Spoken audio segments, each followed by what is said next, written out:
Hello student welcome to विश्व Odia education channel को। यही चैनल द्वारा आपण प्रत्येक वीडियो पाइपर ओडियार प्रत्येक ज्ञान विषय रे। यही वीडियोटी नुआ होइथिबारु आपण मानकर सपोर्ट दरकार हेउछे।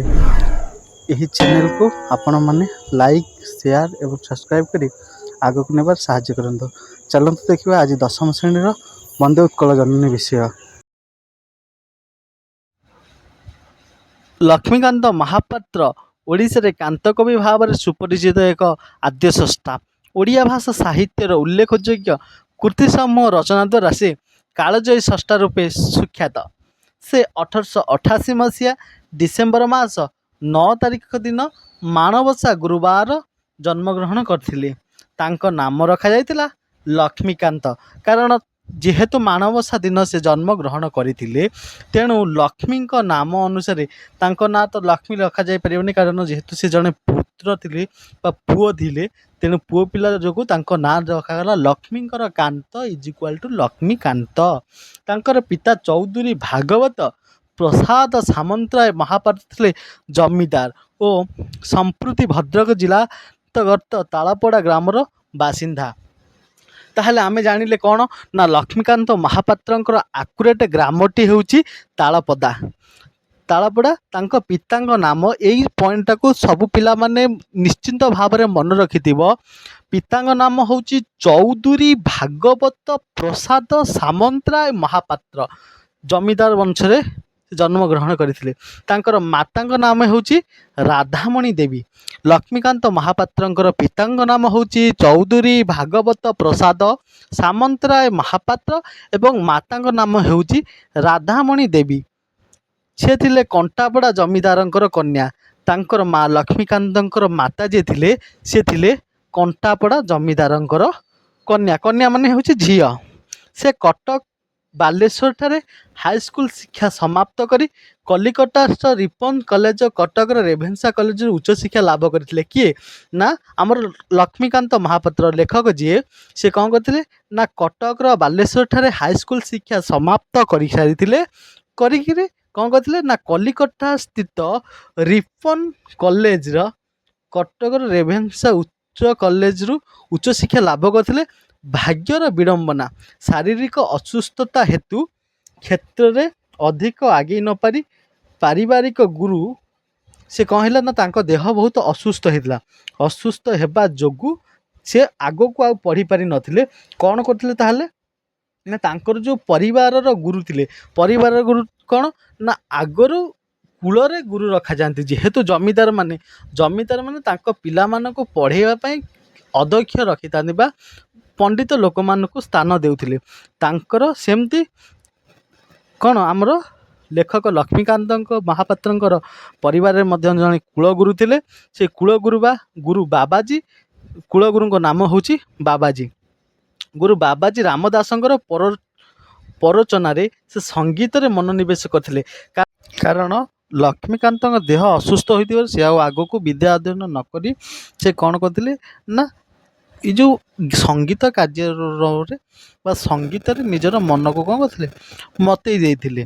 सेमती आहुरी कौन गोटे कथा मन रखियो पिला माने, खाली लक्ष्मीकांत महापात्र नुहे, लक्ष्मीकांत पिता तांकर भाई एवं तांकर बड़ा बापा आउ तांकर जेजे ए माने समस्ते गोटे गोटे संगीतज्ञ मध्य थिले। ए माने समस्ते संगीत पाई निजर समय उत्सर्ग करुथिले।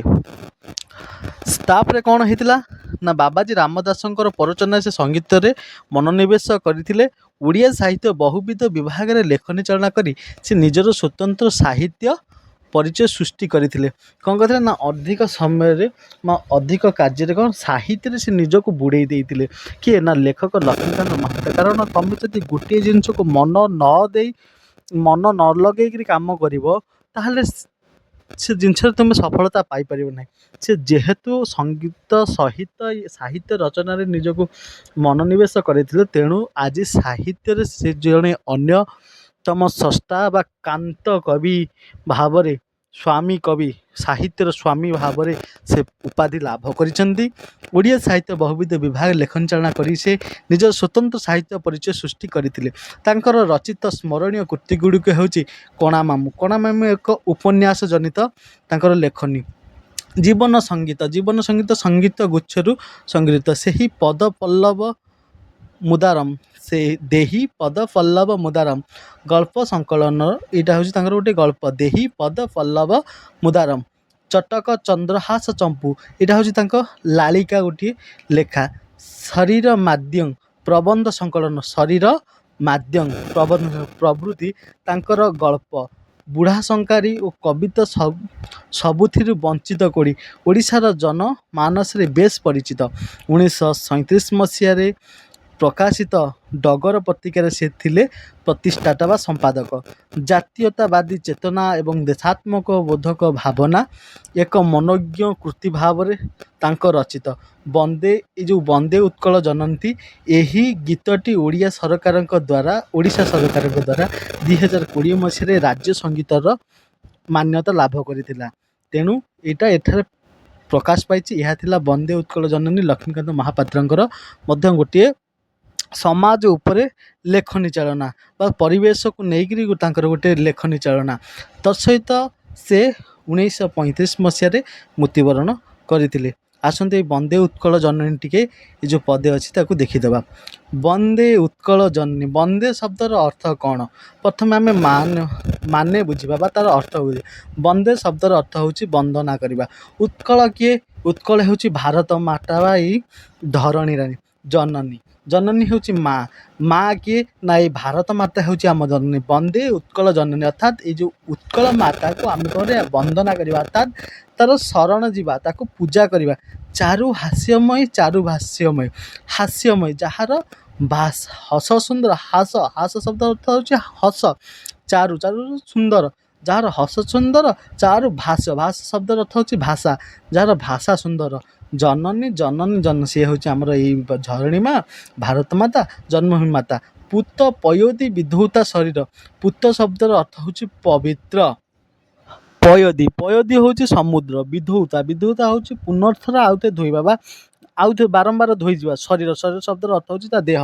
ପୂତ ପୟୋଦୀ ବିଧୌତା ଶରୀର ଅର୍ଥାତ୍ ସମୁଦ୍ର ଯାହାର ପାଦକୁ ବା ଦେହକୁ ଧୋଇଦିଏ।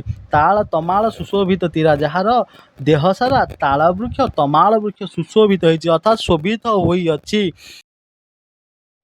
ଶୁଭ୍ର ତଟିନୀ କୂଳ ଶିଖର ସମୀରା, ଶୁଭ୍ର ଶବ୍ଦର ଅର୍ଥ ହେଉଛି ସ୍ୱଚ୍ଛ ଜଳ। ଶୁଭ୍ର ତଟିନୀ ତ ସ୍ୱଚ୍ଛ ଜଳ ଧାରଣ କରୁଥିବା ନଦୀ। କୂଳ ହେଉଛି ତଟ ହେଉଛି କୂଳ ବା ପାଖ ମାନେ ନଦୀର ପଠା। ଶିଖର ହେଉଛି କ'ଣ? ଜଳକଣା। ସମୀର ହେଉଛି ପବନ। ଆଚ୍ଛା, ଆ ଦେହରୁ ତୁମେ କ'ଣ ବୁଝୁଛ? ଶୁଭ୍ର ତଟିନୀ କୂଳ ଶିଖର ସମୀରା।